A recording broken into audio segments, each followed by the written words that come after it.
Hello. Perumal நல்லா இருக்கியா மாப்பிள்ள? என் தங்கச்சி எப்படி இருக்கு?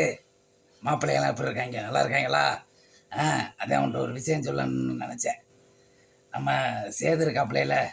ஆமாம், ரத்தனக்கா மயந்தேன் திருப்பூரில் வேலை பார்த்தாப்பிள்ளையில. அந்த பையன் கொரோனா காலகட்டத்தில் வேலை வெட்டி இல்லாமல் வீட்டில் சும்மா கிடந்தாப்புல. அவருக்கு ஒரு கடை வச்சு கொடுத்து வீடு கட்டி இன்னைக்கு பெரிய ஆள் ஆக்கியிருக்கேன். நான் இல்லைன்னா அவர் ஆளே கிடையாது. ஆமாம், இது எல்லாத்தையும் சொல்லணும்னு தோணுச்சு. அதான்டா சொன்னேன். சரி சரி வச்சிடுறேன். ஏப்பா மனுஷனாப்பா நீ எல்லாம்? நானும் காலையிலேருந்து பார்த்துக்கிட்டு இருக்கேன்.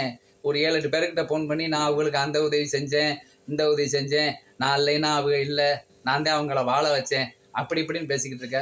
உதவி செஞ்சீங்கன்னா அதோட விடு. அதையே எல்லார்ட்டையும் சொல்லணும்னு அவசியமா? ஏப்பா வயசு ஆக ஆக அறிவு கூடணும், ஆனால் உனக்கு அறிவு குறைஞ்சிக்கிறதுக்குப்பா. ஐயோ, இருந்தாலும் செஞ்சதை 4 பேர்ட்ட சொல்லணுமா இல்லையா?我们看的是，我们。